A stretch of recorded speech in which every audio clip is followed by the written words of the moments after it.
Oi, Adeudo. Tá Olá, me bom ouvindo? dia. Bom dia, tudo bom? Tudo bem, E a você? gente ficando as coisas, tudo. Já temos 3 pessoas na sala com a gente. Legal. Bem-vindo.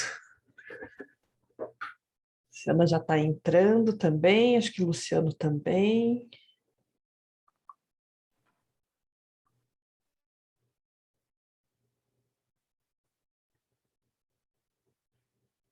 Luciano, acho que está com probleminha na internet.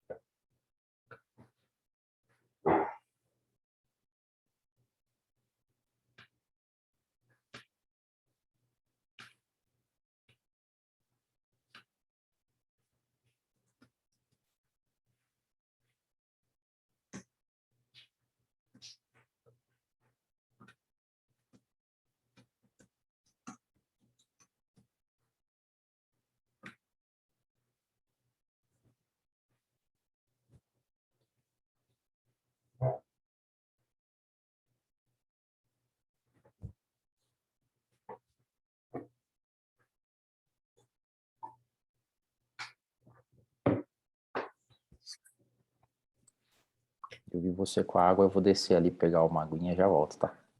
Ó, beleza.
Não estamos te escutando, Luciano. Você está no mudo. Promover palestrante aqui.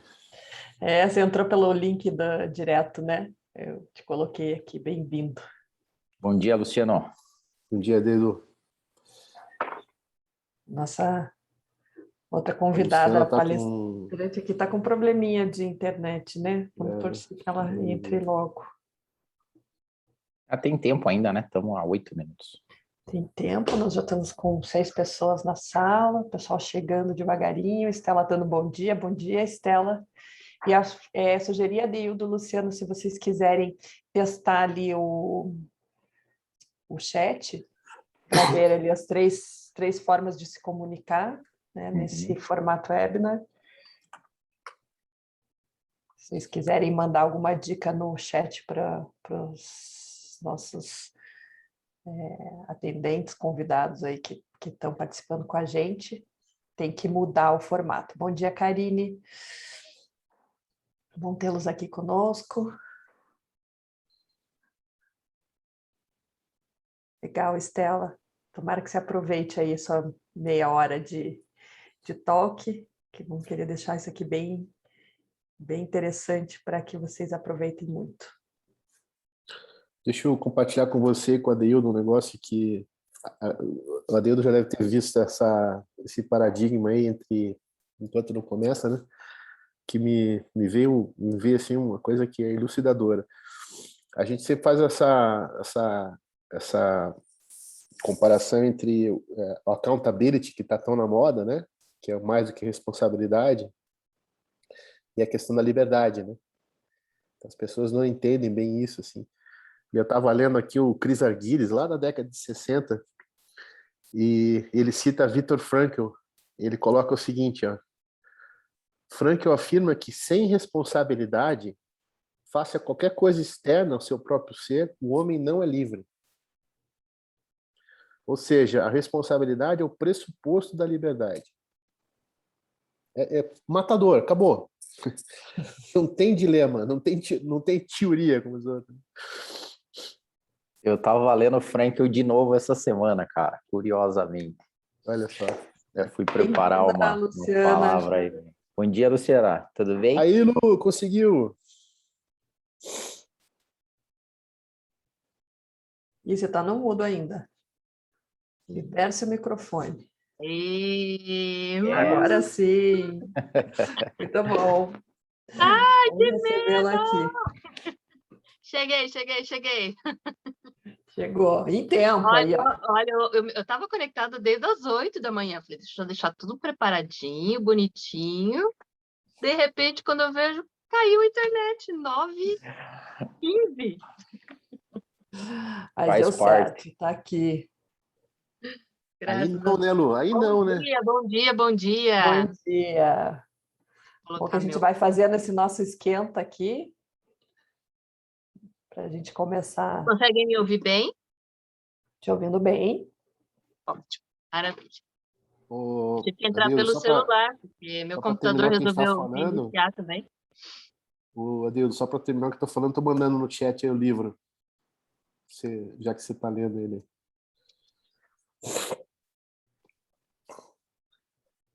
E a terapia, Viktor Frankl. Perdão. Então, eu estava lendo Em Busca de Sentido de novo, na verdade, só repassando, né?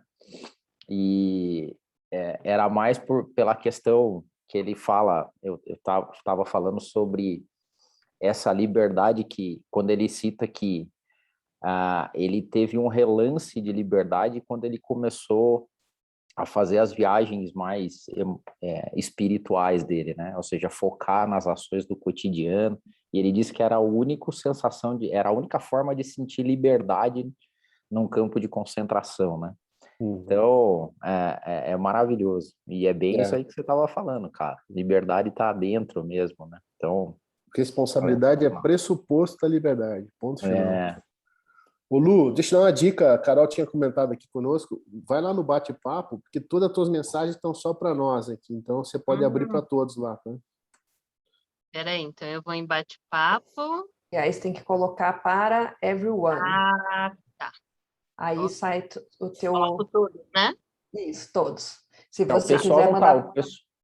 Tá, o Perdão. pessoal já está vendo e ouvindo a gente, tá? Ah, legal. Quem está na sala já está ouvindo a Bom dia, gente. pessoal. Bom dia. Nós Agora já temos 9 9. pessoas com a Show gente. de O pessoal chegou cedo, está chegando cedo.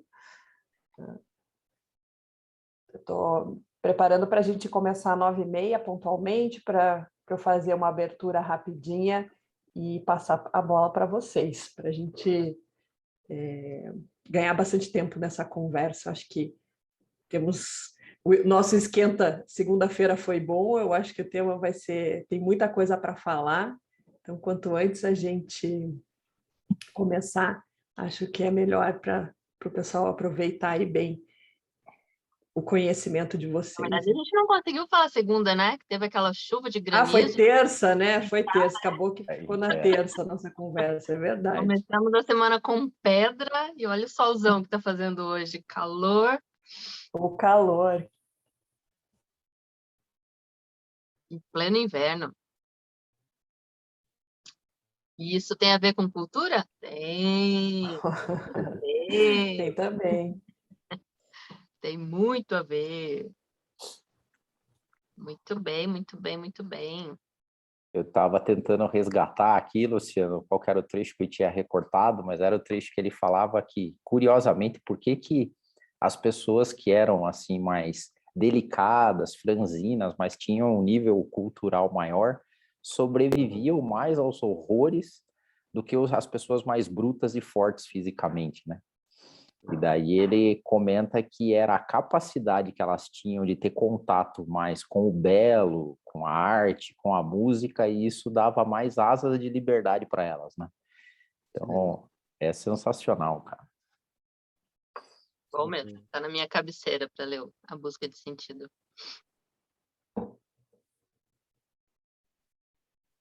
E é chocante, né? Porque eu estava lendo também, estou tentando trocar celular por leitura, principalmente de noite, para melhorar o sono. E, cara, ele conta com uma riqueza de detalhes que se você começa a olhar, você começa a sentir dor, começa a sentir frio, começa a ficar desesperado, porque ele vai nas minúcias de como que o horror do campo de concentração afeta a psique, né, cara? É impressionante o livro. Não, eu comecei a ler também, e aí você não consegue parar, né? Porque você É. entra, como se estivesse ali do ladinho dele, acompanhando a narrativa. E também lendo à noite, aí eu comecei também a ficar assim, né? Você se coloca, né? No local, no lugar das pessoas, assim, falar, não vai dar para ler isso aqui à noite, não. Porque eu preciso acordar bem, preciso dormir bem, não tem como você não se sensibilizar, né? Por mais É. positiva que seja a mensagem dele, e esse outro olhar, né, que ele traz, não tem como as histórias que ele conta, as pessoas, e as pessoas indo lá para a câmara de gás e a fumaça saindo da chaminé. Nossa Senhora, não tem como. Gente, bastante gente chegando aí. Eni dando bom dia, Bom Alexandre, dia. Jorge, Dani, Daiane. Bom, pessoal, 9h30 em ponto. Vou começar a nossa abertura, agradecendo a todo mundo que chegou cedo. Tem bastante gente que já chegou aqui no nosso momento de esquenta, já está escutando um pouquinho as conversas aqui, que acho que vão ser deliciosas hoje. Então, primeiro, bem-vindo a todos, né? Meu nome é Carol Vermelho, sou co-líder da filial aqui de Curitiba, do Instituto Capitalismo Consciente Brasil. E nós estamos aqui trazendo mais uma edição do nosso Talk Consciente, que é uma forma que a gente tem de trazer conteúdo relevante para todos os interessados aí no tema capitalismo consciente. Então, a gente traz conversas, faz uma curadoria, traz pessoas que a gente acha que tem relevância nos assuntos que a gente traz. Eu quero mostrar rapidamente para vocês na tela por que o capitalismo consciente existe, né? Essa nossa filial do Brasil e as filiais regionais. Então, nós existimos para ajudar a transformar o jeito de se fazer investimentos e negócios no Brasil. Nós temos eventos abertos, que é um desses que vocês estão participando agora, que é o Talk Consciente. Os eventos são organizados tanto pela matriz quanto pelas filiais. Nós temos webinars regionais, nós temos a nossa página no YouTube, então convidando a todos a conhecer esses materiais. Além disso, a gente tem a Zine, que é um conteúdo quinzenal para todo mundo que se associa, e temos os podcasts. E aí fica o convite para quem quiser ser embaixador, conhecer um pouco mais. Aqui está o link de acesso direto à página onde você pode se inscrever e receber mais informações, conteúdos e ficar sabendo diretamente de todos os eventos. Então, tem um pessoalzinho lá de São Paulo que manda e-mails, conta para vocês os eventos que vocês podem participar, assim como esse, tem muita coisa boa. Então, quem quiser pode tanto escanear esse código, quanto daqui a pouquinho eu já ponho para vocês um link também no chat. Então, sem mais delongas, eu quero convidar, então, hoje é um tema cultura versus estratégia, né? Se nós podemos fortalecer a nossa estratégia e criar resiliência através da cultura. O nosso mediador hoje é o Adeildo. Eu conheci o Adeildo, acho que quase 2 anos atrás agora, né, Adeildo? Quando o Adeildo era responsável lá pela ABRH e trouxe o Richard Barrett para fazer uma palestra, a gente se conheceu naquele evento, desde então a gente tem trocado figurinha, ele faz parte da nossa comunidade do capitalismo aqui de Curitiba. Descobri pela bio dele que ele é economista, não sabia que era essa tua formação. Não entrega. Mas ele é especialista em liderança, em desenvolvimento de times, consultor, palestrante, mentor, professor e advisor em temas de pessoas, cultura e desenvolvimento organizacional. Já foi executivo de grandes empresas, e eu sei que esse é um tema que ele gosta muito, por isso o convite para o Adeildo vir mediar essa conversa. E eu já vou passar a bola para ele, vou sair aqui de fininho, vou ficar de olho no chat aqui, dando um oi e uma resposta para as pessoas que estão nos acompanhando. Já tem um público grande aqui com a gente, já estamos com 43 pessoas aqui na sala com a gente. E Adeildo, está com você, para você apresentar aí os nossos convidados de hoje. Show, Carol. Obrigado. Bom, é um prazer, uma honra, não é só para quebrar gelo, não. É muito legal estar aqui com vocês, debutando aqui hoje com Capitalismo Consciente.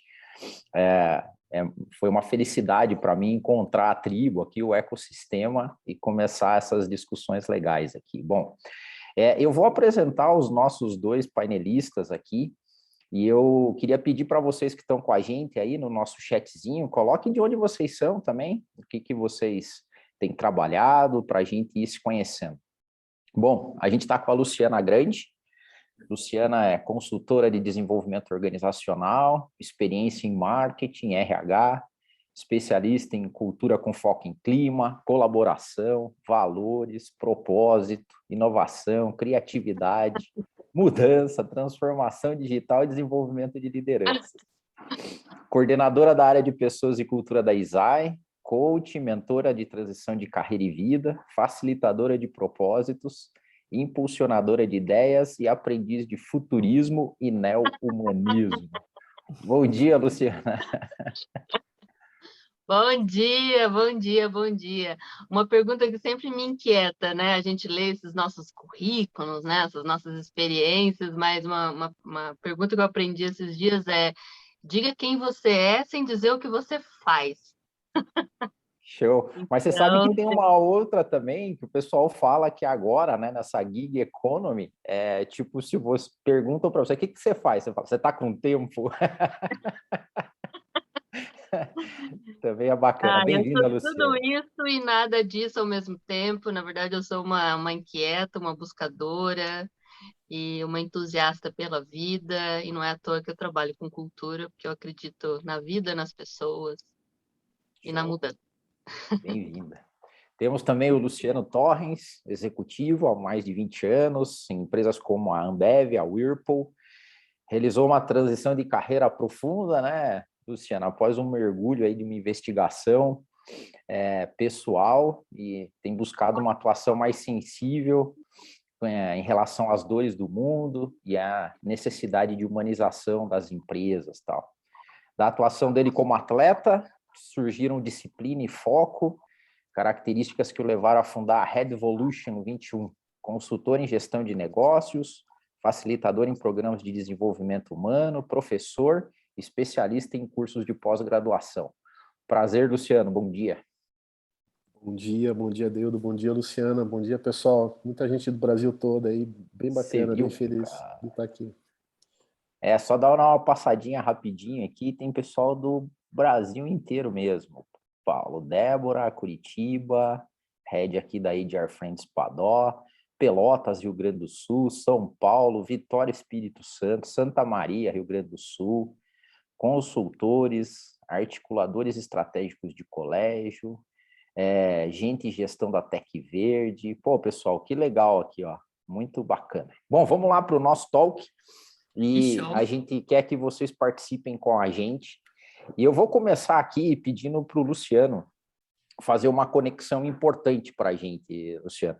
E eu aqui me coloco como aprendiz e ouvinte também, que é a conexão de cultura, né? Qual é a relação da cultura com os pilares do capitalismo consciente? Por que cultura é importante na lógica do capitalismo consciente? Legal, Deudo, obrigado aí. É importante porque a gente está sobre o guarda-chuva do capitalismo consciente, né?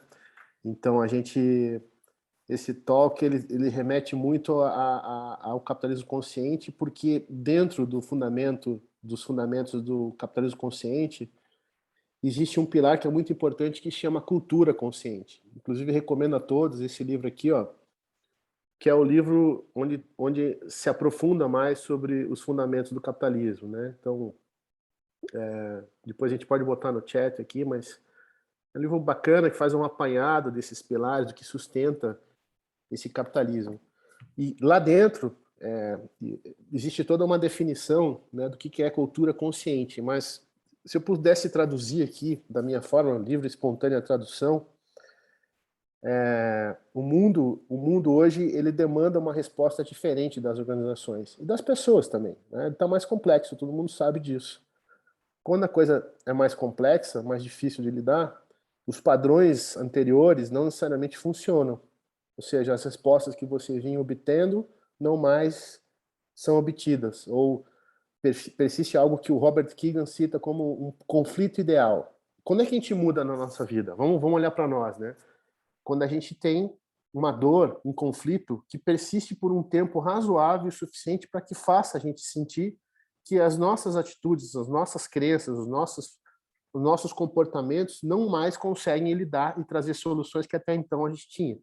Então isso nos obriga, porque esse conflito persiste, nos obriga a olhar para dentro e entender que nós temos que lançar mão de novos artifícios. E onde estão esses artifícios, muitas vezes a gente não entende. Então, a gente precisa mudar de patamar, né? Como diz o Einstein, a solução de um problema que ocorre num nível de consciência, ela é só resolvida no nível de consciência um pouco acima.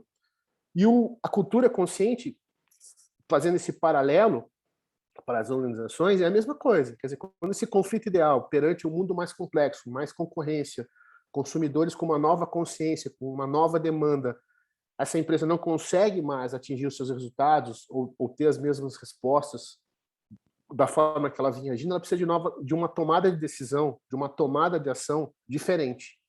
E aí, essa tomada de ação diferente precisa estar necessariamente ancorada em crenças, em valores mais elevados, mais robustos, mais condizentes com o ambiente que está mais complexo e exige uma robustez em termos de pensamento, de consciência. Então, quando essa cultura, essa forma de tomar decisão, quando a gente fala que a cultura é o caráter da organização, assim como nossos valores definem o nosso caráter, né?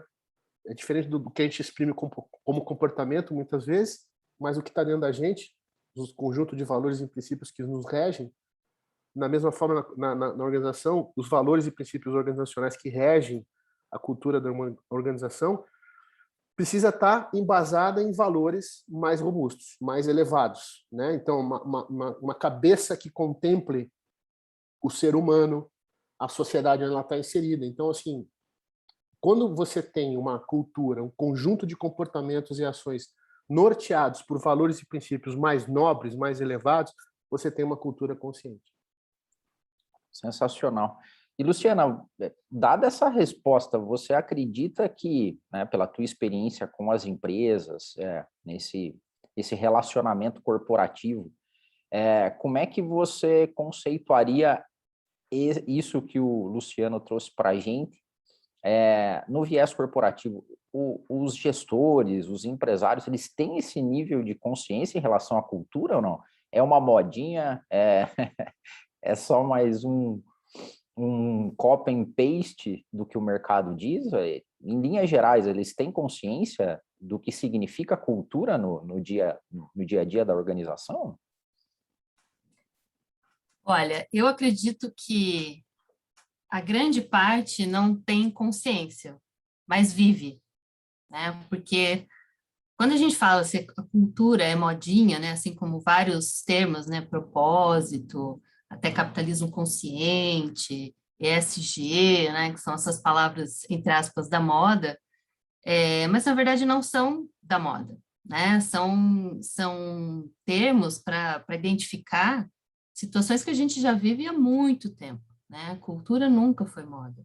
Cultura é a base de tudo. Cultura é a base de uma organização, de uma tribo, de uma família, aonde existem pessoas reunidas, duas ou mais pessoas, já se estabelece uma cultura, né? E só que agora tem se falado muito de cultura porque se percebeu que para que uma estratégia tivesse sucesso, não é suficiente fazer uma boa estratégia de marketing, um plano de engajamento de funcionários, ou, enfim, é preciso se entender aonde está a base, né, dessa estratégia. E uma empresa, por mais surpreendente que possa ser, é feito de pessoas, né? Não é feito só de paredes, de estratégias, de produtos, de processos, é feito de pessoas, né? E onde existem pessoas, existe cultura. E aí começou a se falar muito, né? Eu trago o exemplo assim, que pelo menos na minha experiência, que esse start sobre, precisamos entender a nossa cultura, vem muito de uma necessidade das empresas inovarem, né, se diferenciarem no mercado, porque hoje as empresas que não se diferenciam acabam fadadas ao fracasso, ao esquecimento, ou o que quer que seja. Só que para você trabalhar a inovação, você precisa entender aonde, né, como a empresa funciona, quais são os ritos, quais são o que está no imaginário coletivo, porque se aquela organização, se aquelas pessoas que fazem parte daquela organização não comprarem a ideia, não vai acontecer, não vai rolar, vai se investir dinheiro, vai se investir tempo, vai se investir, enfim, uma série de coisas, mas a estratégia vai acabar ficando por terra, né? Mas, e aí, né, a procura, né, por entender mais sobre cultura e esse olhar para dentro, entender como funciona esse imaginário. E uma coisa muito importante também que a gente precisa dizer sobre cultura é que a cultura é exemplo, né? Então, as pessoas seguem o exemplo dos seus líderes. Então, quanto mais líderes conscientes sobre o seu papel de influência e sobre o entendimento de como funciona a sua organização, as pessoas que estão envolvidas, principalmente o que aquelas pessoas acreditam, mais engajamento essa empresa vai ter. Então, o líder que tem consciência do seu papel, principalmente de influenciador da cultura, ele está mais adaptado para todas essas mudanças aí que estão acontecendo. Então, de uma forma ou de outra, do bem ou do mal, pela dor ou pelo amor, cada vez mais os líderes precisam ter consciência de como funciona a cultura das suas organizações. Legal. E assim, o que vocês acreditam ser as armadilhas nesse caminho de busca de cultura linkada com estratégia, né? Assim, se vocês fossem, imagine eu imagino que vocês convivam com isso. Você chega numa empresa com um empresário ou um gestor de uma organização que quer falar sobre cultura e ele vem com tudo que ele ouviu da mídia, o que está disposto e por aí vai. se fosse para dar algumas dicas básicas, tipo, ó, cuidado com essa armadilha nessa busca pela cultura organizacional. O que vocês indicariam aí? Tipo, presta atenção nisso para não cair nessa armadilha. Luciano. Pergunta boa, hein, Adriano? Olha, na prática, o que a gente sente, né? A primeira coisa é onde a coisa pode começar mal, ou nem começar, é no forte querer do CEO ou do fundador ou do dono da empresa. Não digo nem na alta administração, digo no cabeça mesmo. Porque a organização acaba sendo um espelho da liderança. Então, quando esse cara enxerga, por exemplo, se parte para um diagnóstico de cultura, né? Hoje a gente tem diagnósticos realmente precisos, que traduzem o intangível para o tangível, para indicadores que possam ser acompanhados, medidos, torna palpável. Quando ele enxerga o resultado do diagnóstico, muitas das vezes, na nossa experiência, ele não se enxerga. E aí você já tem um problema grande, porque é difícil, né? Você expõe, deixa o rei nu, né? A demanda das pessoas, o que as pessoas estão dizendo, que elas estão percebendo como cultura, entrega muito do pensamento, da consciência do líder. E aí pode ter um problema grande. Se esse cara não está realmente aberto, disposto, vulnerável, né, aceitando que não é o todo-poderoso, que ele precisa chegar até a base para incorporar realmente aquela cultura que ele quer, que o que está na cabeça dele, no coração dele, pode e precisa ser incorporado em toda a organização, ele precisa se abrir para isso, entender que ele não está sendo muitas vezes bem sucedido nisso e querer construir um caminho, que demora anos, né? A gente vê muita gente querendo tomar a pílula mágica. Então, o cara, tá bom, o cara é o que eu chamo de o rabo abanar o cachorro, né? Tá, eu preciso disso aqui, então eu quero essa cultura aqui. Dá para fazer em 3 meses, 1 ano? Não, não dá. Primeiro que não é o que você quer, né? A cultura não é uma democracia, mas de certa forma é o que está todo mundo fazendo, é o que está todo mundo praticando, no cafezinho, no corredor, não adianta.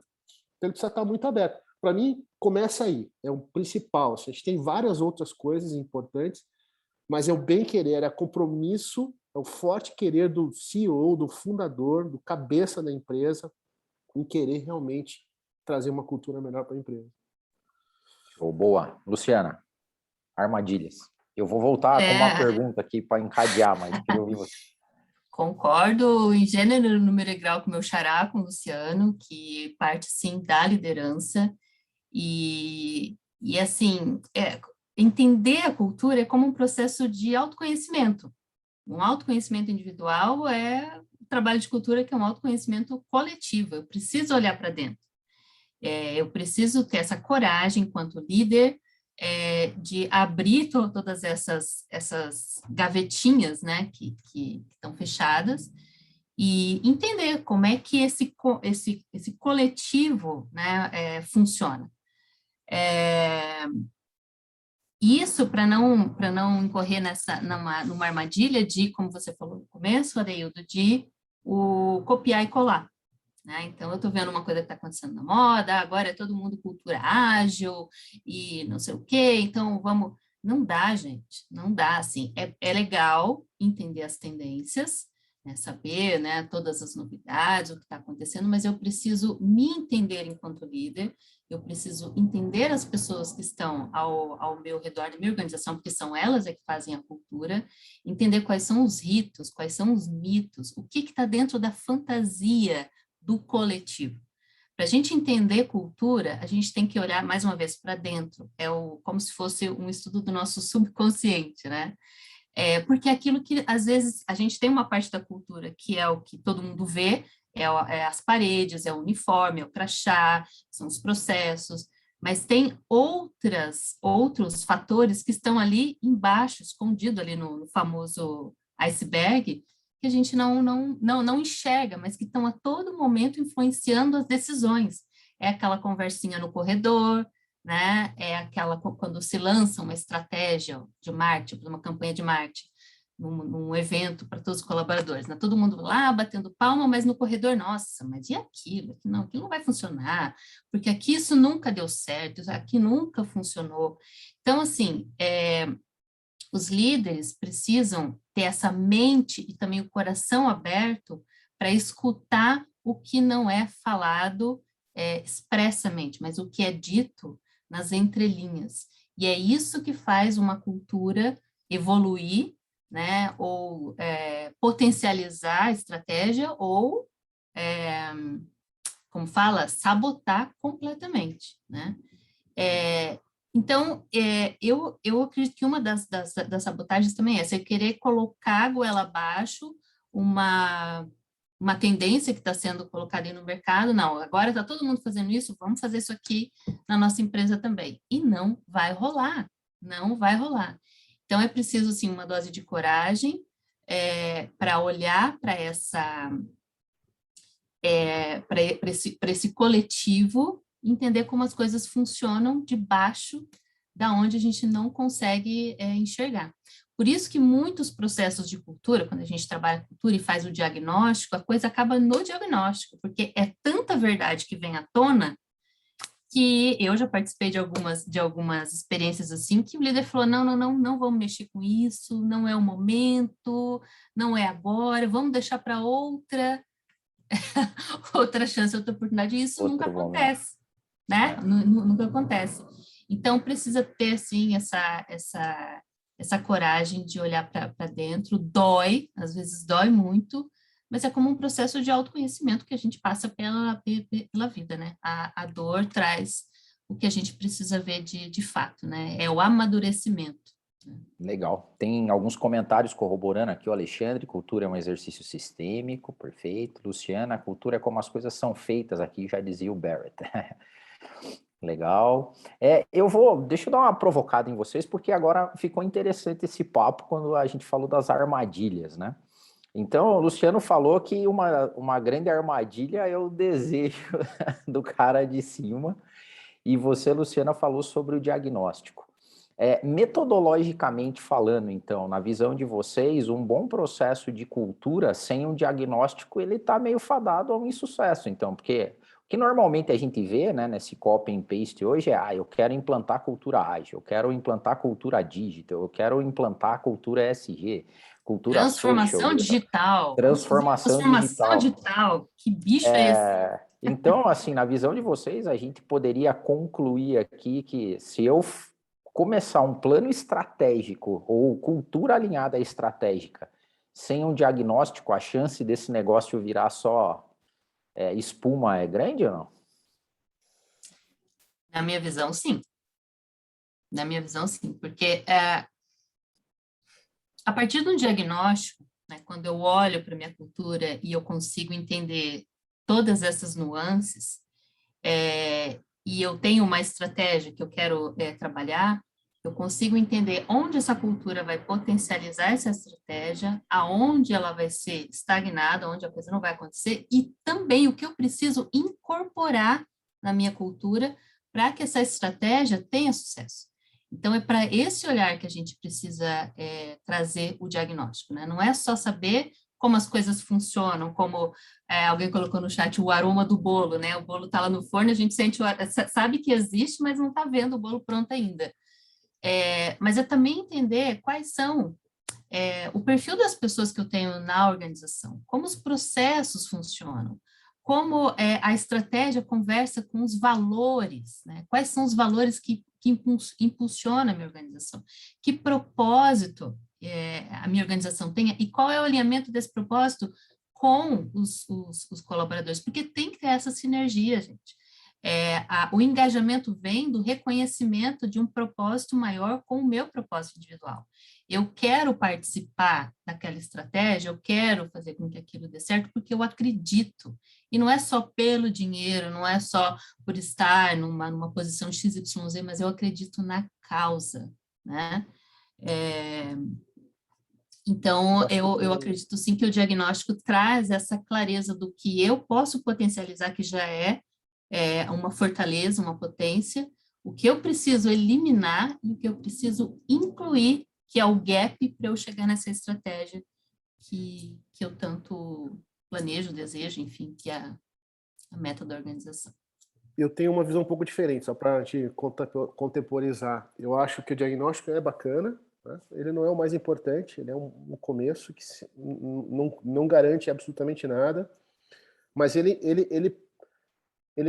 tem um mérito, na minha opinião, que é trazer a conversa para o board, né? Porque essa conversa ela não está no board, essa conversa está no corredor, está no cafezinho, está em casa, está no ônibus quando o cara vai embora do trabalho.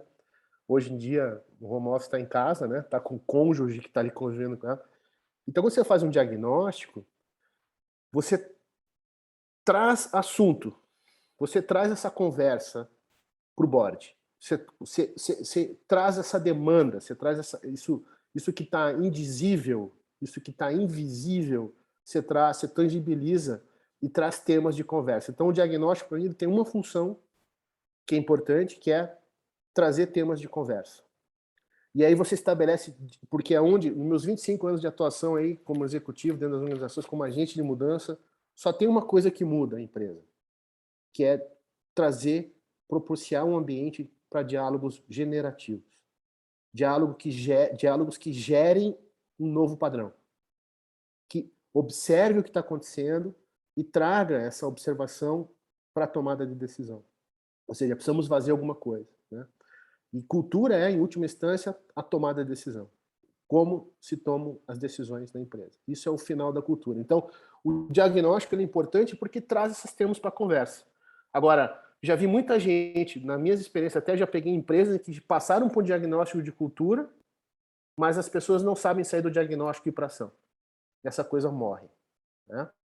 Ou então, uma falta de compreensão, achando que uma pesquisa de engajamento, uma pesquisa de clima é um diagnóstico de cultura, o que é absolutamente errado, né? Então, o diagnóstico é perfeito, desde que ele seja uma parte importante do início de um processo muito gigante. Eu posso fazer uma transformação cultural sem um diagnóstico? Claro que pode, né?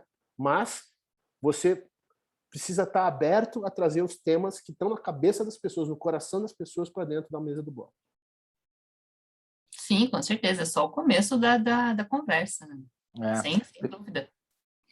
Pessoal, por favor, aí a gente está com uma participação super bacana. Fiquem à vontade para trazerem as perguntas aqui. Já se passou meia hora e eu queria muito que vocês perguntassem aqui para os nossos painelistas também. Eu vou fazer uma intervenção aqui que é com relação a uma grande dor que vocês tocaram aí e na visão de vocês como é que isso poderia ser resolvido ou se tem alguma dica que é a alta taxa de rotatividade que se tem nos cargos de gestão hoje, né? Então, cada vez menos os tomadores de decisão, board, conselho, CEO, eles ficam menos tempo nas empresas. E aqui meio que é consenso de que um projeto de cultura, ele não é de curto prazo, ele é um projeto contínuo e de longo prazo.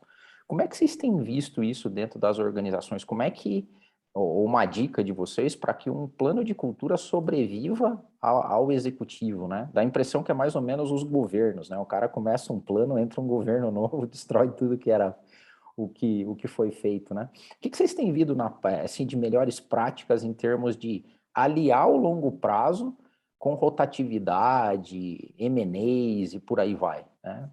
Tem chance da cultura sobreviver, dado tudo isso? Tem sim.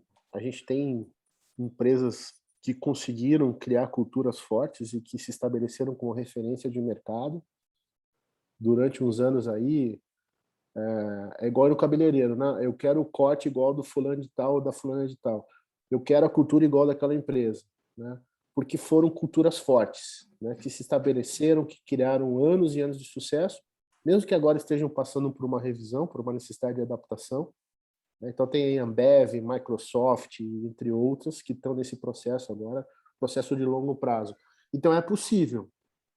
Aliás, se a empresa não tem uma cultura forte, ela não consegue. Eu acho que é uma pré-condição de ter uma cultura forte, isso ser longo prazo, isso ser perenizado, né? Pega a cultura dos Mariners lá, os americanos, né? Isso tem centenas de anos. Então, assim, centenas de anos não, mentira, mas tem mais de décadas, né? Tem 50, 60 anos. Então, assim, você tem condições de criar. Tem que ter esse propósito. Isso tem que estar fora do ego do CEO, do fundador, na minha opinião, né? Isso tem que extrapolar. O cara tem que entender. E aí você tem, é impossível não citar a influência cultural do país de origem. Quando você tem um país, você tem um americano, quando você tem um europeu, um norueguês, um escandinavo, essas coisas mudam muito. O propósito de se fazer as coisas muda muito, né? Então, Acho que tem um conjunto de fatores, mas é possível, só para responder rapidamente essa pergunta. Ah, bacana. E alguns exemplos interessantes, né? Ou seja, tem algumas culturas que são sólidas, já instituídas, que você pode usar como referência basal, né, para você, a partir dali. Muito legal, Luciano. Tua visão, Luciana, tem umas perguntas aqui, eu já vou para elas. Olha, eu acredito também que é possível, mas eu também acredito que há um abalo na cultura com essa rotatividade, sim, porque como a gente está falando aqui que a liderança, principalmente, é o espelho da cultura, esse abalo vai acontecer principalmente quando essa cultura ainda não está fortalecida nas suas bases, né? Que aí a gente está falando de valores, o Luciano falou de propósito, né? Então, o quão esses valores estão internalizados com as pessoas, né? O como esse propósito está internalizado. Então, realmente, a cultura não pode ficar só no ego do CEO ou do board. Né? A partir do momento em que esse é feito o diagnóstico, como a gente falou que é só a primeira etapa de todo esse processo de transformação cultural, que vai gerar um trabalho a ser desenvolvido, um desses trabalhos é fazer essa internalização, né? Enfim, aí vai treinamentos, a contratação, a retenção de talentos, a reorganização, de novo, de processos que é bem importante, o trabalho com a média liderança, para que cada vez mais essa cultura, ela ande sozinha, que ela não fique somente na dependência das decisões que saem dos seus líderes, né? Mas eu acredito que tem, sim, um abalo, principalmente se essa rotatividade for constante, pode, sim, de alguma forma, desestabilizar a cultura que não tem essa internalização mais forte do que eu falei antes, que são principalmente dos seus valores e dos seus propósitos. Mais do que missão, mais do que visão, é como esses valores estão fortalecidos na sua base, né? Já dizia Barrett. Muito legal. Pô, ó, tem um monte de participação aqui. Tá bem legal mesmo. Tá bem legal. E conciliar, eu acho que a gente tem que fazer meio pinga-fogo aqui agora, tá bom? Para a gente poder atender todo mundo. Eu tô linkando uma coisa que falaram aqui no começo, que era a questão de, será que não é necessário, quando a gente fala diagnóstico, a questão do olho no olho? E uma outra pergunta que veio aqui, pessoal, não vou citar o nome, tá? Mas eu vou, para a gente poder um pouquinho mais rápido. Mas é a questão do trabalho remoto, né? Que essa é uma coisa que tem vindo muito à tona agora. Ou seja, o futuro está se desenhando para um modelo híbrido. As empresas começaram a contratar capital intelectual em qualquer lugar do mundo. O Luciano falou para a gente ter noção da cultura do país que interfere. Cara, o que vocês imaginam em termos de desenvolvimento de cultura com gente remota e em diversas partes do mundo? Quais são os desafios? Aquelas armadilhas que a gente falou no começo, elas se potencializam, não? Como é que vocês veem essa questão? Vai, Luciano. Começa com as meninas. Lu. Olha, é um baita de um desafio e a gente está aprendendo isso diariamente. Não tem fórmula mágica, gente. Não tem fórmula, ainda mais agora com essa questão de home office, de híbrido. A gente está vivendo isso na pele na empresa onde eu trabalho, no ESAI. Desde o dia 13 de março, fomos todos para o home office, para o remoto. Isso era um projeto piloto, sabe aquela coisa, vamos fazer, mas espera lá, vamos pensar um pouco, de repente, bum! Todo mundo agora para suas casas, levem suas cadeiras, seus computadores, aquela coisa maluca, né? E estamos ainda aprendendo a se organizar no online. A coisa funcionou, né? Aos trancos e barrancos, digamos assim, as pessoas se adaptaram às tecnologias, o trabalho não deixou de ser feito, a produtividade não caiu, né? É claro, né? Houve algumas interferências do tipo excesso de reuniões, né? As pessoas também se sentiram um pouco abandonadas, entre aspas. Então, esse olho no olho, que a gente estava acostumado no presencial, ele não pode se perder no digital, né? Então, assim, de novo, o líder, gente, ser líder pode ser, assim, bem bacana, sabe? Mas tem uma coisa que só os líderes é que podem fazer, que é, além de cobrar produtividade, resultado e reuniões, nessas reuniões em que a gente está, às vezes, sei lá, a gente participa de 2, 3 reuniões ao mesmo tempo, assim, eu já ouvi alguns relatos, né, de pessoas que participam de 2, 3 reuniões ao mesmo tempo, imagine como fica isso. Ele precisa olhar as pessoas, ele precisa ver o olhar das pessoas, como é que as pessoas, inclusive, se elas estão abrindo a câmera ou não, né?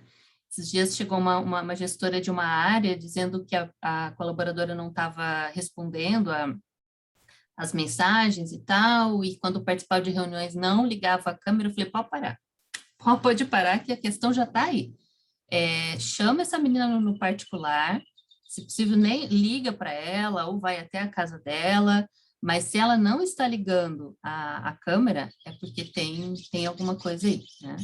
E a gente também tem toda essa questão agora de qualidade de vida e a saúde mental.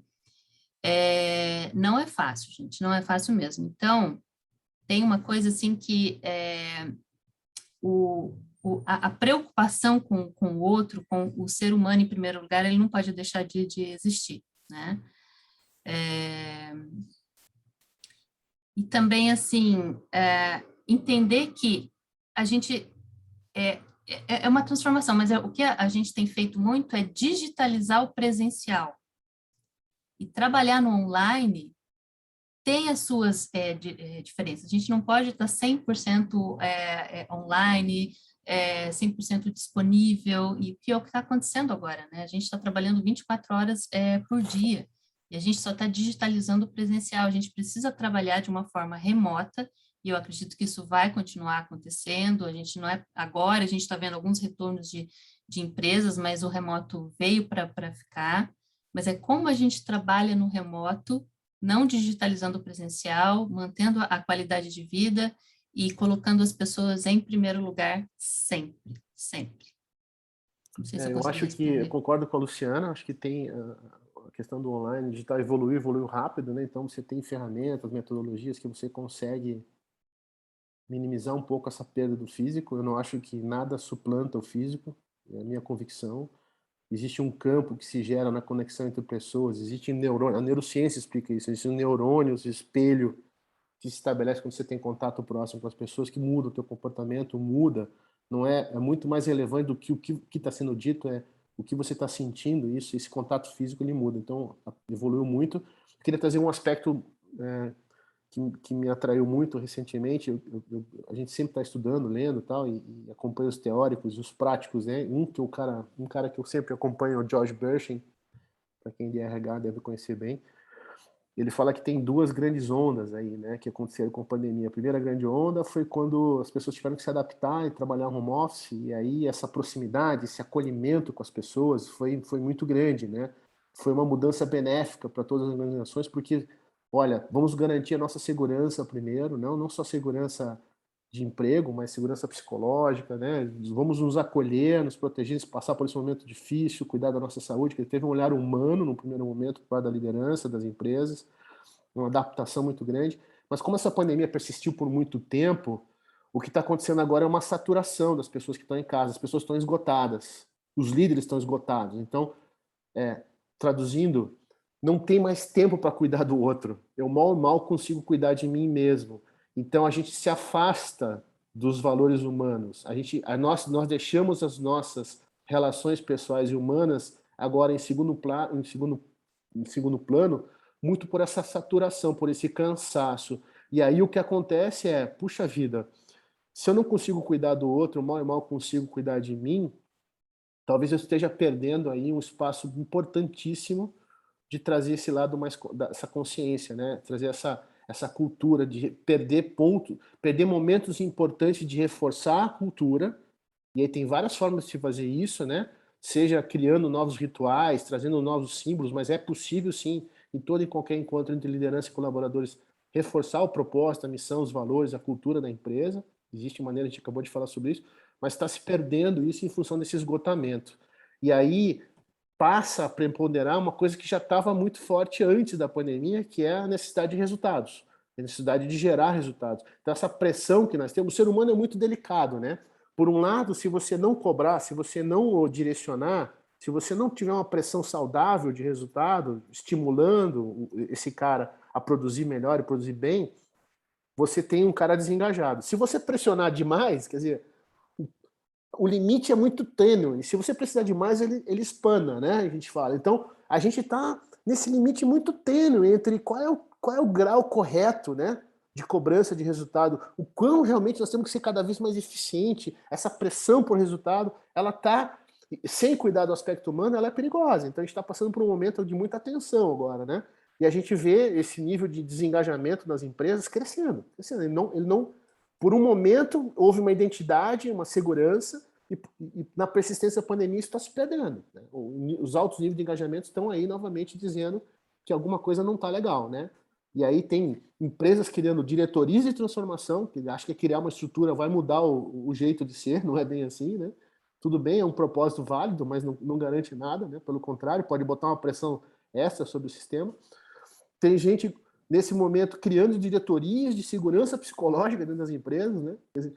Porque estão sentindo que tem coisa acontecendo. Então, precisa tomar muito cuidado. Chief Happiness Officer, né? Exatamente. Chief Happiness Purpose Officer. Começa a surgir umas aberrações. Não que eu ache aberração ter a função, mas aquela assim, bom, eu quero resolver isso de uma forma racional e rápida, né? Então, vou criar uma estrutura aqui. E é o organograma. Né? E aí, putz, aqui vai se resolver. Então, agora eu tenho uma direcionamento. A mesma coisa do SG, né? SG existe aí desde a década de 30, né? Aí agora todo mundo quer ser SG. É o troço mais velho pra caramba. Poucas pessoas reconhecem isso, né? Que já tem práticas, mas assim se quer. Então se cria lá toda uma estruturação achando que pronto, agora eu estou lidando com isso, eu vou resolver isso. Ô, enfim, Luciano, você fez o link perfeito aqui, porque a gente já está em 10h13, faltam 15 minutos aqui, e eu vou mudar um pouquinho o rumo da prosa, pegar carona no que você falou e na pergunta da Beatriz aqui, que quando a gente fala em estratégia hoje e cultura, não tem como fugir de ESG. Essa é a sigla do momento e tal. Então, para a gente já mais ir direcionando e linkando também com o link aqui do nosso talk, que é estratégia e cultura, eu queria que vocês falassem sobre ESG. A pergunta da Beatriz é se vocês poderiam compartilhar experiências vividas, né, na transformação cultural de empresas que estão buscando ESG. Para o ímpar ou... Bom, deixa eu começar falando então dessa vez, porque eu estou totalmente inserido nessa agenda. Legal. Né? A gente atua muito com S e com G, menos com E. Mas as coisas se falam muito, né? O capitalismo consciente, uma cultura consciente, ela exige que você olhe para todo mundo, para os stakeholders, né? De verdade. Então, quando você olha para o stakeholder é o teu funcionário, que primeiro de tudo precisa estar com uma segurança legal dentro do ambiente de trabalho, num ambiente bacana, bem remunerado, enfim. E segundo, que ele vai para a casa dele e lá também ele é a comunidade, a família dele é a família que sofre impacto. Eu tenho um colega CEO aqui de uma grande corporação no Paraná, ele ficou chocado porque teve uma funcionária que teve Covid e ele foi uma analista, ele foi querer visitar. Achei muito legal que ele foi na casa do colaborador e enxergou as condições super delicadas, quase em situação de vulnerabilidade que a família dela vive. Então, como é que ele pode ter dentro da organização dele um colaborador que tem uma situação familiar dessa? Né? Porque você está numa bolha. Ele se sensibilizou tanto com aquilo que ele falou, cara, não é possível, eu preciso fazer alguma coisa. Então, essa é a legitimidade do ESG. Cara, eu não posso... Eu acho que eu remunero bem o meu funcionário, eu acho que ele tem uma vida igual a minha, mas não tem. Você vai na casa dele que você vai enxergar que a família dele é impactada pelo que a tua empresa faz. Né? E que mais do que tudo, as decisões que você toma lá, todo poderoso, no gabinete com a tua equipe de executiva, interfere muito onde você está, não só no ambiente, mas na comunidade, em quem compra o teu produto, né? A responsabilidade que você tem, a gente está cada vez mais consciente com quem a gente compra, come, veste. Então, isso é inevitável. ESG é isso. Cara, se propõe a fazer uma coisa, se propõe a elevar o padrão daquilo que você faz, né? Pensa no bem-estar de cada stakeholder. Olha com confiança, eu estou lendo aqui justamente uma cola, né? Que é O próximo pilar do capitalismo consciente é que as empresas devem criar culturas que nutrem e elevem a vida. O autodesenvolvimento imbuídas de valores como confiança, responsabilidade por seus atos, cuidados e transparências. Líderes conscientes são altruístas, quer dizer, você precisa ter esse olhar. Putz, podia ser meu filho, podia ser eu. E aí você, cara, a gente não está fazendo correto, nossos processos não estão legais, nossos produtos não estão legais, vamos revisar isso. A inovação tem que ter... Você pode enxergar novas parcelas da população que não estão consumindo o teu produto e tornar acessíveis.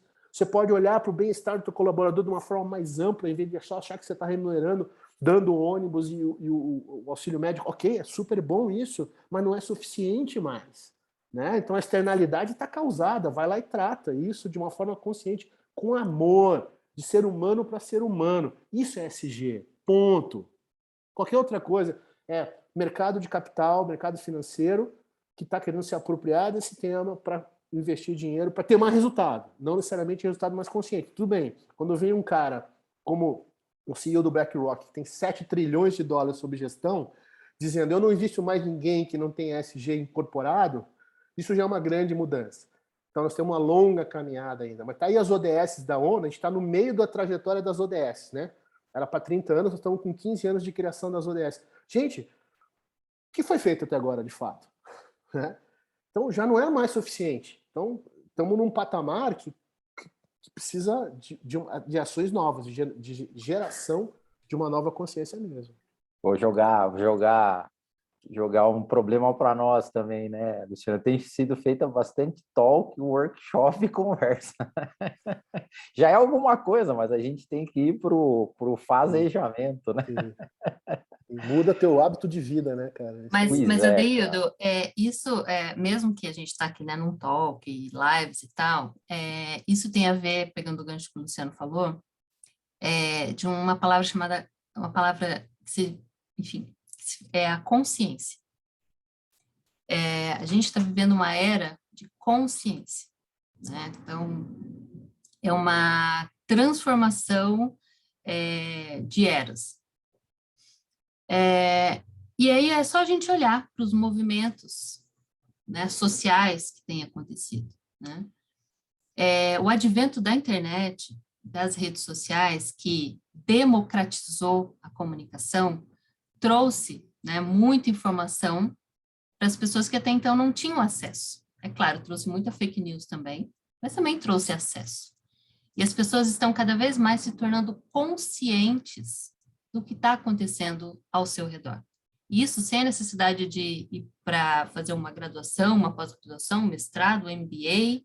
Ela pode simplesmente ir para o YouTube e ter acesso em primeira mão de notícias que estão acontecendo ao redor do mundo que até então, há 10, 15, não precisa nem muito tempo atrás, as pessoas não tinham acesso.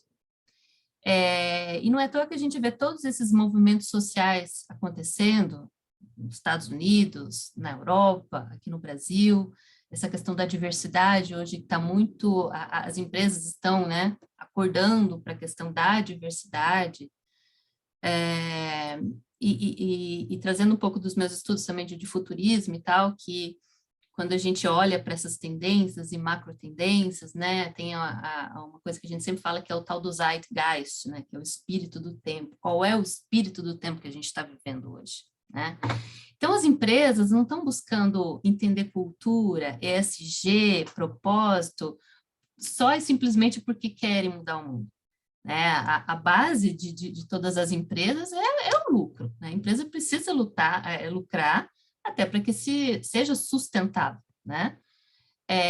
Mas as empresas já estão percebendo que, se elas não entenderem esse espírito do tempo que está vindo, que já está acontecendo, que já está batendo a nossa porta, é o racionamento de água, é a seca, é o tufão lá não sei aonde, a inundação aqui, a geada que encareceu o alface, entendeu? Já está batendo na minha porta, a gasolina, o gás, e a corrupção, não está aqui, está entalado, não dá mais para engolir. Cada vez mais a gente tem consciência disso. Eu, às vezes, converso com a minha filha Minha filha tem 8 anos, gente, a consciência que ela já tem de muitas coisas, principalmente sobre sustentabilidade, sobre a parte social, enfim, ela já tem muito mais consciência do ESG sem saber o que é ESG, porque ela já tem acesso a esse tipo de informação. E não estou falando só da escola, estou falando do YouTube que ela assiste, né, dos influencers que ela gosta, que também já traz essa informação.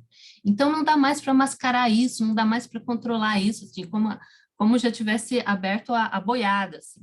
Então, as empresas que não se atentarem, não perceberem os sinais que estão à nossa volta, seja em termos de ambiental, né, toda essa questão aí que está acontecendo, os movimentos sociais, os movimentos políticos, elas não vão agregar valor. E nós hoje queremos comprar algo ou consumir alguma coisa que agregue valor e que eu não esteja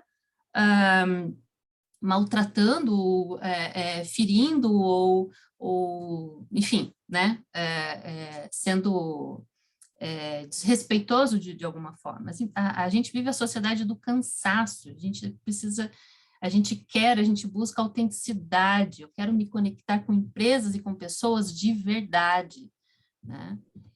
Então, eu vejo mais por esse caminho, sabe? Tem toda uma questão linda e romântica, e tem mesmo, e eu me engajo muito, muito com isso, mas tem a parte prática da coisa também. O ESG é necessário, e por enquanto ainda está muito, né, no campo das ideias, mas como que a gente tangibiliza isso, né? Ouvindo as pessoas, né? E me conectando com os meus clientes, com os meus fornecedores, de uma forma humana, né? De uma forma prática. Olha aqui, eu estou te vendendo esse produto, mas veja bem como é que funciona toda a minha cadeia de produção, né? A minha campanha de marketing, como eu trato os meus colaboradores, como os meus colaboradores falam dos meus produtos na fila da padaria, né? Porque a empresa, a gente trabalha hoje em organizações, a maioria das pessoas trabalham quantas horas por dia? Hoje, com home office, 24 horas por dia, né? E eu sou conhecida como Luciana da empresa tal, né? Eu não tenho mais a minha identidade. Então, como a Luciana da empresa tal, lá na fila da padaria, fala dos produtos ou da empresa onde ela trabalha, né? Então, Só para complementar um pouco da Luciana, o papel eu só estou nessa porque eu acredito nas organizações como protagonista dessa mudança. Então, assim, o papel das organizações agora ainda mais no Brasil, que a gente está vivendo, com incerteza em definições políticas, econômicas, ou seja, ninguém está olhando para esse cidadão, né? Ninguém está. Você tem um abandono geral. Existe até uma impotência que te torna frio, te torna passivo perante as aberrações que a gente está vendo. Então, aí se reforça mais ainda o papel dessa organização em mudar isso, né? Em assumir, não só pela quantidade de dinheiro que tem nessas empresas para investir, mas pela capacidade, né? Pelo preparo, pelo nível de preparo das pessoas, da liderança dessas pessoas, dos colaboradores dessas pessoas, em causar uma mudança efetiva, que a gente não vê, às vezes, no governo, não vê nas instituições. Concordo, tem que ter política pública, tem que ter política pública demais. O que falta é esse querer, né? Esse querer fazer a coisa acontecer. Gente, pô, sensacional, hein? Papo bom, flui e passa rápido, né? A gente tá a 10h25, então aqui eu acho que fica uma chamada para a gente fazer mais encontros aqui com o capitalismo consciente. Então, mas para terminar, pô, surgiu palavra como consciência, zeitgeist, despertar, né? Awakening pessoal. Então, assim, para a gente terminar, eu vi aqui, por exemplo, Luciano, você colocou na tua bio, né? Após um mergulho profundo numa autoinvestigação. Adoro o que está na bio da Luciana, de facilitadora de propósitos aqui. Então, para a gente terminar, assim, nada mais forte e impactante do que o testemunho pessoal, né? Do que aconteceu na vida de vocês. Que fichas caíram, né? Aqui eu vi uma pessoa falando que a ficha está caindo. Então, temos 5 minutinhos para terminar aqui. Conte um pouquinho de como esse despertar todo aconteceu na vida de vocês. E se vocês 5 puderem, minutinhos? tem que ser rápido. Essa 5 horas. Tipo, rapidão, para ficar com gostinho de quero mais. Pode ser que um dia a gente faça esse papo. E deixe os contatos, porque tem gente pedindo contato de vocês aqui para depois terem acesso as referências, né, bibliográficas, as dicas e tudo mais, né? Rapidinho, se é possível, como é que esse despertar aí, como é que o Zeitgeist, a consciência... Começar com você, Luciana, porque eu vi que você colocou ali esse mergulho profundo na autoinvestigação, hein? Muito legal. Sim, sim. Eu acho assim, talvez eu fale uma coisa aqui que as pessoas não gostem ou se sintam contrariadas, mas assim, eu não acredito em mudar o mundo, cara. Eu acredito em mudar você mesmo. Na hora que você muda você mesmo, você muda o mundo por consequência.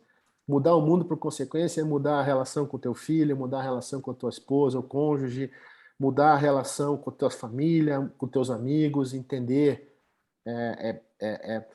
que existe uma perspectiva maior, onde você deixa um pouco o ego de lado e passa a entender que você é algo maior, né?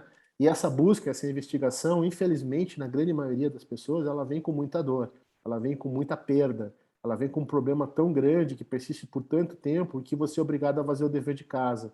E foi isso que aconteceu comigo, nada é de graça, né?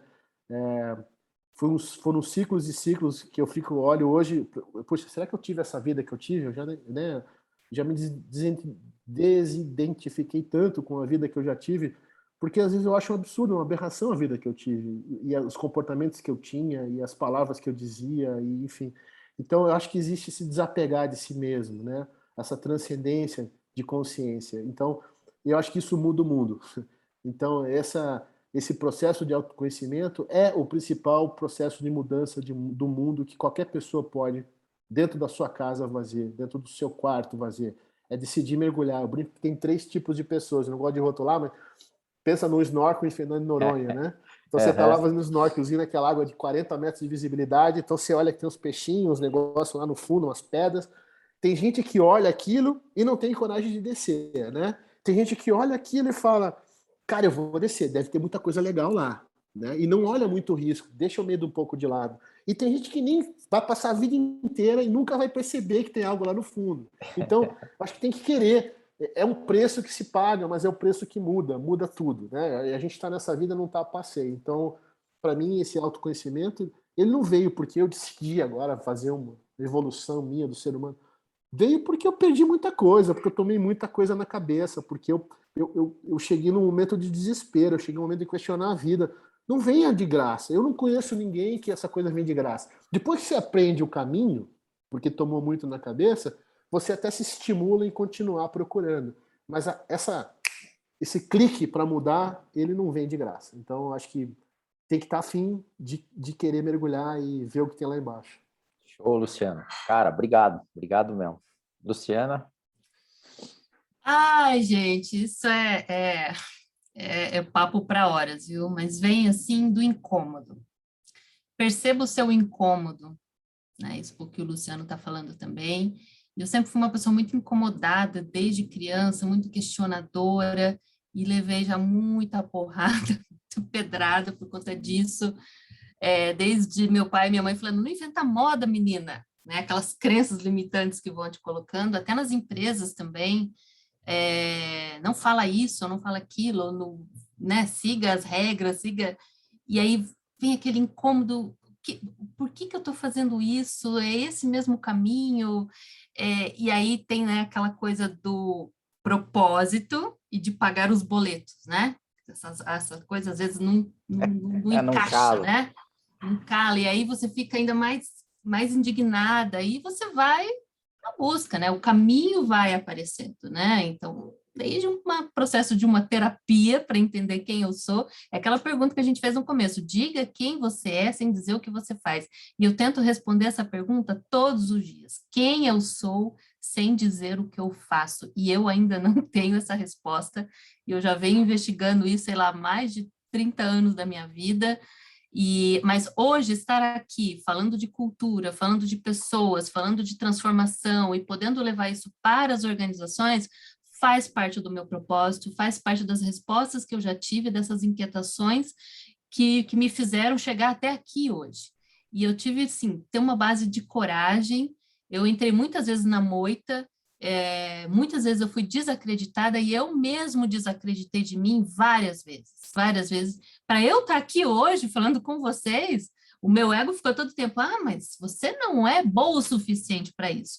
E eu tive que me olhar no espelho e falar, sou sim. Olhar para a minha trajetória, para os meus erros e para os meus acertos, e o que eu aprendi com isso, e levar adiante. Então, eu queria falar também sobre uma perguntinha que muitas pessoas me falam, como convencer o board, a liderança, para fazer essas mudanças e tal. Primeiro, você tem que se convencer disso. Primeiro, você tem que se conhecer e se conectar com essa causa. Se isso faz parte, se faz teu coração vibrar, de fato, gente, eu estou aqui, meu coração está vibrando. Então, vai atrás de informação, se especialize, vai atrás de dados e fatos, porque para a gente conversar com a liderança, a gente precisa ter números, né? Mas, primeiro de tudo, acredite em você, acredite na causa e vá em frente. O caminho não é fácil, tem muita pedra ainda, mas vale a pena. Sensacional. Bom, obrigado a todos que participaram aqui, os comentários. Carol, fica aí o desafio. Acho que tem muito mais água para passar debaixo dessa ponte. Obrigado aí, gente. Valeu. Tem, gente. Dois segundos para fazer uma apreciação para o Adeildo. Obrigado por tornar essa conversa tão leve, tão fluida, Adeildo. Acrescentou muito. Show de bola. Eu curti demais. Eu me diverti aqui, cara. Deildo é maravilhoso. Eu sou sua fã, Deildo. Agora me sinto do Lu, sou fã da Carol. Agradecimento aos 3 convidados aí, gente. Vocês fizeram essa 1 hora voar, isso é incrível.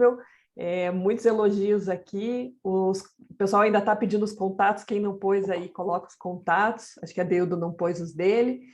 E, gente, sigam a gente. A comunidade de Curitiba está aberta, então procure a gente. Nós temos o Instagram, procure eu ou a Simone via LinkedIn. Venham ajudar a gente a trabalhar para a gente levar mais desses conceitos para o mundo. Fica o desafio meu e da Simone da gente trazer mais desses temas e mais desses convidados aqui para os próximos, e o nosso agradecimento, que hoje tivemos um público super participativo aqui, né? Então, muito obrigada, bom dia, nós comemos mais 3 minutos a mais do tempo de vocês, então vamos dar um tchau rapidinho. Obrigada, Luciano, Adeildo, Luciana, foi maravilhoso. Tchau, até a próxima. Agradeço, gratidão. Valeu. Seja a mudança que vocês querem ver no mundo. Um beijo. Yes. Valeu, gente. Um abraço.